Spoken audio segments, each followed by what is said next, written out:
Hey there, welcome back for part 3 with Michael Spivey from Convoy of Hope. Well, Michael, thank you for being such a good friend of our district. And I want to say thank you for answering the phone when I call with a question. Hey, can we do this? Or thank you for connecting with our pastors with needs. And I'm already hearing reports that you guys at the RDC are really stepping in and helping us. And for those who don't know, the Regional Distribution Center just north of Atlanta, I think it's in Cartersville. Just north of Atlanta, has a massive opportunity for our churches to help resource their communities and be a blessing to them. So, Mike, kind of unpack to us, how can the RDC help our local churches in ministering to their community? Yeah, let me start with a quick story. When we were interviewing with Convoy, we're still trying to figure out, is this the right move? How can we make sure of this? My heart has always been, I have a nonprofit that ministers to pastors, and I've been doing that for years. And we were sitting in chapel service out at the Convoy headquarters, and Hal was speaking that day. And Hal said, he said, I want every employee to understand something here. Some people think we're a disaster relief organization. Some people think that we're a children's feeding organization. He said, but I don't want there to be any question about this. We are a church resourcing organization. That's what we do. We resource churches to reach their communities. And as soon as he said that, something in my heart leapt and said, yes, I want to do that. I want to be a part of that. And so at the RDC in Cartersville, what that means to local pastors is, you will know this, most of the time when a parachurch organization comes to a church and says, hey, we'd like to partner with you, what that means is, we'd like for you to write us a check, and we'll go do stuff. But Convoy truly is a partnership organization in that we want to help local churches to reach their communities. So just like you mentioned, just recently we had 2 really massive outreaches right here in Georgia. One in Augusta, which was a after Helene event. Yes. The other one down in Macon, right here in Macon, Georgia, where I think they ministered to about 4,000 people. It was incredible. I came to the one in Macon and saw our churches coming together, and I'll tell you, I even put this on social media. But seeing churches walk hand in hand with one another, doing it together. Yes. And reaching a community. And I was there, and Michael, the place was covered with people. Isn't that beautiful? It was covered with people. Yeah. And they were, not only were they receiving practical resources, but they were also receiving practical services. Yeah. And so my middle daughter was with me, and she's the one that's in law school. And so as we're walking out, it's a fun story. I don't know. We'll get back to what we're talking about. Yeah. As we're walking out, she looks at me and says, you know what would be really cool is if Convoy provided legal services for community members who don't have access to those things. Because they were doing haircuts and they were doing all kinds of other practical things for them. And so here you've got the next generation thinking about ways that they could partner with Convoy to see their community. And so that just left an indelible mark on my spirit. Yeah. Because I'm seeing Convoy motivate. Yes. It's not just about reaching the needs. Yeah. It's about motivating others. How can I play a role in what Convoy of Hope is doing? And then also the Augusta, and we got reports from that. There were so many people there. And even though the weather wasn't cooperating, that pastor there, Philip Stanley at Cornerstone Church there, he was just out there leading that community, and people were coming through, and lives are being changed. Yeah.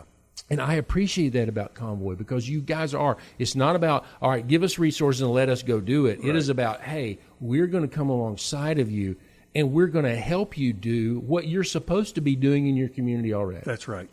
Yeah, and it's not just large-scale events that Convoy does. We are right now helping. I just talked to a little church last week about a 40-person church up in North Georgia that feeds every month a couple of hundred families out of their church. And so, I mean, scalability, Convoy has it. We can help you as a local church on a micro level, or obviously we can go big as well. And so, all it takes is a phone call, and we can get folks in the process of that's wonderful of truly ministering to their community. And listen, when the big red truck pulls away, they're not going to remember Convoy. Your community's not going to remember Convoy. They're going to remember your local church. Exactly. And that's our goal. Convoy not interested in receiving the accolades. No, what we want to do is provide the resources local churches need so that people know, hey, in a moment of crisis, in a moment of turmoil, in a moment of need, I can call on Pastor Philip. And he's been here before, and that's who I'll call again. So can I get on my soapbox for a minute? Of course. And just talk about ministry methodology in the local community. Sure. So we're talking about in the context of Convoy. But my question is how many churches in communities, their community doesn't even know they exist? Yeah. If you're not engaging your community body, because America's changed in the last 100 years. No question. People would come to church. Now the church has got to go to the people. Yeah. And the whole idea behind community engagement, we use that a lot and stuff. But, I mean, it needs to be our first thought, not an afterthought. Yeah. How is the community going to know that we even exist if we're not out there doing things? And you guys are so good at that. Yeah. You know how to do it, and you've got the practical know-how to help a church and help a pastor say, hey, I want to get involved in my community. I just don't know how. All right, well, here is a lexicon of ideas and resources that Convoy can provide to help them do that. Sure, yeah. And, the church, we all know that the church is facing black eyes at every turn, yes. And the false narrative that we just want your money and those kinds of things. And so when a church can reach out with no strings attached and just say to its community, hey, we love you and we're here for you, and in your moment of need, this is the place to come. Yes.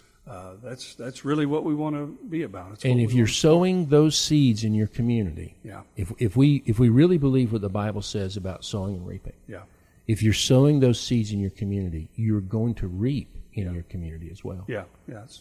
And it may not be on the grand scale that sometimes we have in our minds. It may be on a smaller scale, but you're going to reap. Yeah. If we believe that sowing produces reaping, if you're sowing into your community, you're going to reap those things. You're going to reap goodness. You're going to reap a great reputation in your community. Yes. How many communities have churches in their community that have a terrible reputation? Too many. All right? I'm talking to a pastor here. That's So right. Yes. They got, that church down there has got XYZ issue. How incredible would it be for the community to say, that church down there, man, when we were in need, they were there. Yeah.